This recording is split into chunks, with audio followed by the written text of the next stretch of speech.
دوستوں، یہ آپ کو معلوم ہے کہ میں ہلکے پھلکے اسلامی موضوعات کے اوپر، قومی موضوعات پہ ویڈیوز بناتا ہوں، تو آپ اس کو سبسکرائب بھی کر لیں اور لائک بھی دے دیں۔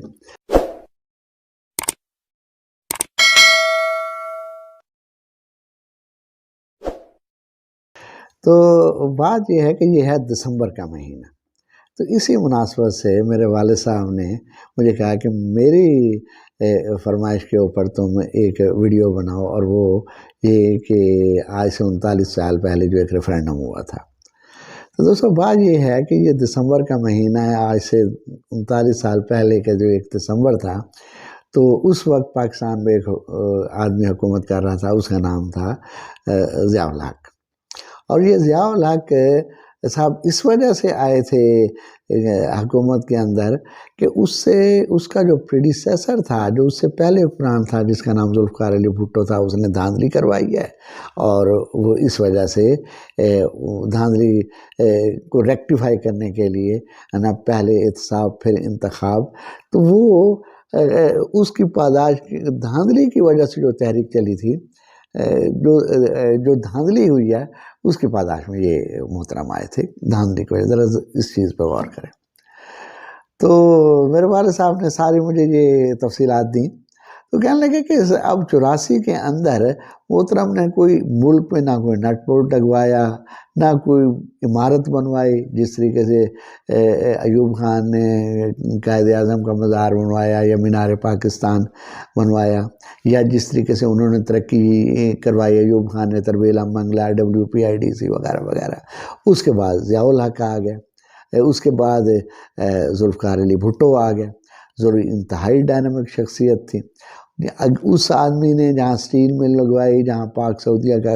کھاد کا کارخانہ لگایا، جہاں سونا یوریا کا کھاد کا کارخانہ لگایا، جہاں ملتان میں 2 کھادوں کے کارخانے لگوائے، امونیم نائٹ اور نائٹروفاس، ہری پور ہزارہ میں یہ 5 کھاد فیکٹریاں ہو گئیں، ٹیکسلا ہیوی کمپلیکس ہے، یہ ہے، یہ یونیورسٹیاں ہیں، یا سستی کالونیوں کے اس نے پورے ملک میں جال پھیلائے، اور یہ سارے کا سارا پبلک سیکٹر میں ہو رہا تھا۔ ضیاء الحق صاحب نے تو کچھ کیا نہ، ایک منٹ پورن لگایا، ڈیوائیڈ اینڈ رول پالیسی کا ماہر تھا، اس کے دور میں آپ دیکھیں کہ ایک محلہ دوسرے محلے پہ حملہ ہو رہا ہے۔ کراچی میں یہی کچھ ہی ہو رہا تھا نا، ایسا بھی وقت آیا ہے۔ تو اب ان کو اپنی جو حکومت تھی، جو لیگل نہیں تھی، اسے لیگل کرنے کے لیے کسی نے مشورہ دے دیا، کہنے لگے کہ جناب آپ جو ہے نا ریفرینڈم کروائیں۔ تو لگتا یہ ہے کہ انہوں نے بغداد کا ایک عباسی حکمران تھا، وہ لگتا ہے اس سے بڑے متاثر تھے۔ وہ عباسی حکمران جس وقت آیا تو وہ جو بیعت لیتا تھا، اس میں بیعت کا رواج تھا، تو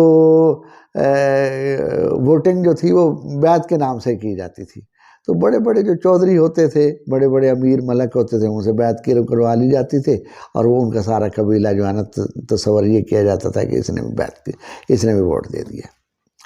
تو اس نے وہ ریفرینڈم وہ جو بیعت جس سے بھی کروا رہا تھا، اس سے ایک قسم دلا رہا تھا کہ اگر تم میری بیعت توڑو گے یا بیعت سے باہر نکلو گے تو تمہاری بیوی کے اوپر 3 طلاق۔ وہ ان سے یس کرواتا جا رہا تھا، اور 1.5 سال، اور پھر اس نے، اب لوگ ڈرتے تھے اس کے دور کہ اگر ہم اس کے خلاف بولتے ہیں یا بیعت توڑتے ہیں تو ہماری بیوی تو متعلقہ ہو جائیں گی۔ لگتا ہے کہ ضیاء الحق بھی اسی چیز سے متاثر تھا، اس نے ایسا فکرہ بنا دیا۔ یہ آپ یہ سنیں ذرا۔ ماضی میں جرنیلوں نے ہمیں کیا کیا گولیاں کرائیں، ذرا یہ ملاحظہ فرمائیں۔ اس مہینے کی 19 تاریخ کو ملک میں ریفرینڈم کرایا جائے گا، جس میں صرف یہ سوال پوچھا جائے گا کہ کیا آپ صدر پاکستان جنرل محمد ضیاء الحق کے اس عمل کی تائید کرتے ہیں جو انہوں نے پاکستان کے قوانین کو قرآن حکیم اور سنت رسول صلی اللہ علیہ وآلہ وسلم کے مطابق اسلامی احکامات سے ہم آہنگ کرنی اور نظریہ پاکستان کے تحفظ کے لیے شروع کیا ہے، اور کیا آپ اس عمل کو جاری رکھنی، مزید استوار کرنی اور منظم اور پرامن طریقے سے اقتدار عوام کے منتخب نمائندوں کو منتقل کرنے کی حمایت کرتے ہیں۔ سبسکرائب پلیز سنا آپ نے؟ اب آپ دیکھیں کہ جس وقت ریفرینڈم کے اندر کسی چیز کے اوپر یہ پوچھا جائے کہ اور اس کے اندر قرآن پاک کا، رسول اکرم صلی اللہ علیہ وسلم کا، نظریہ پاکستان کا نام لیا جائے، تو مجھے بتائے کون احمق ہوگا، کون بدبخت ہوگا جو نو کرے گا؟ بہرحال ریفرینڈم ہوا تو میرے والد صاحب بتاتے ہیں، کہتے ہیں کہ انہی دنوں میں لاہور میں تھا تو پولیس نے کچھ قبضہ کیے ہوئے تھے، کچھ پمفلٹس وغیرہ جو وہ مشتہر نہیں ہونے دے رہے تھے، تو اس کے اندر لکھا ہوا تھا اسلام منظور، ضیاء نامنظور۔ بہرحال ریفرینڈم ہوا 19 دسمبر کے اندر، تو سارا دن جو ہے پولنگ اسٹیشنوں پہ الو بولتے رہے نا، کس نے آنا تھا، ہر ایک کو پتا تھا کہ یہ جو ہے نا کوئی چیز یہ لیگل تو ہے نہیں، ہے نا، یہ اپنی کرسی کو طول دینے کے لیے جو کر رہا ہے کہ قرآن پاک اور نظریہ اسلام کا نام لے کے پھر اگلا اسی فکرے کے تسلسل میں کہہ رہا ہے کہ ضیاء الحق کو آپ اگلے 5 سال کے لیے صدر منتخب کرتے ہیں یا نہیں۔ کس نے نو کرنی تھی؟ اچھا ہوا پھر 19 دسمبر کو، پھر جس وقت جس ریفرینڈم کا اگلے ہی دن پھر اس نے قوم سے مبارکباد وصول کی، قوم سے خطاب کیا، اور پہلے وہ نعت پڑھی گئی کہ یہ سب تمہارا کرم ہے آقا کے بعد اب تک بنی ہوئی ہے۔ آپ دیکھیں دوستو، یہ اس طریقے سے مذہب کو استعمال کیا جاتا رہا ہے، اور پھر کہا جی کہ میں مبارکباد پیش کرتا ہوں آپ پاکستانی عوام کو کہ انہوں نے مجھے 98% جو ہے نا ووٹ دیے۔ یہ ہے اب یہ ضیاء الحق صاحب، اب قدرت نے تو کسی طریقے سے دیکھیں نا وہ معاملہ بیلنس کرتی ہے۔ کچھ ہی عرصے پہلے اندرا گاندھی کا انتقال ہوا تھا، اور اس کے جنازے کے اوپر کوئی 26 یا 27 ملکوں کے سربراہ آئے تھے۔ اچھا اردن کے بھی ہوا تھا، اس کا بھی کچھ 24 یا 25 ملکوں کے سربراہ آئے تھے اس کی جنازے کے اوپر۔ ہمارے ضیاء الحق صاحب کے بھی ہوا، ساری عمر اسلام اسلام اسلام لیتا رہا، ملک کے لیے کچھ کیا نہیں، ہے نا، کوئی اس کی کیا ویلیو تھی؟ دیکھیں اسلامی ممالک میں سے صرف ایک حسین محمد ارشاد بنگلہ دیش کا صدر جو ہے وہ آیا تھا، صرف پوری اسلامی دنیا میں سے ساری عمر اسلام اسلام اسلام کا ایک ملک کا بادشاہ یا سربراہ مملکت یا سربراہ حکومت نہیں آیا۔ آپ دیکھیں، اور ویسے بھی ساری دنیا سے بھی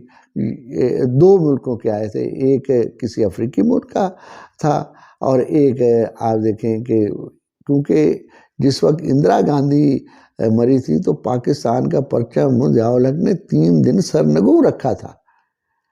اس کے سوگ کے اندر، اور یہ خود بھی گیا تھا، تو وہ پھر راجیو گاندھی خود تو نہیں آیا لیکن اس نے اپنا صدر ضرور بھیجا تھا، یہ بھی ہم مانتے ہیں۔ دیکھ یہ ریفرینڈم ہوا آج سے 39 سال پہلے، اس کے میرے والد صاحب کی فرمائش پہ یہ میں آج ویڈیو بنا رہا ہوں۔ یہ اس طریقے سے لوگ بلف کرتے ہیں کہ اسلام کا نام کس طریقے سے یہ لوگ استعمال کرتے ہیں، جو بھی آتا ہے کرسی کے لیے کوئی بارگننگ نہیں، اس کے لیے صرف اور صرف اپنی چاہت ہی دیکھی جاتی ہے کہ نہیں، حب جہاں کا کوئی توڑ نہیں۔ خدا حافظ، وعلیکم السلام۔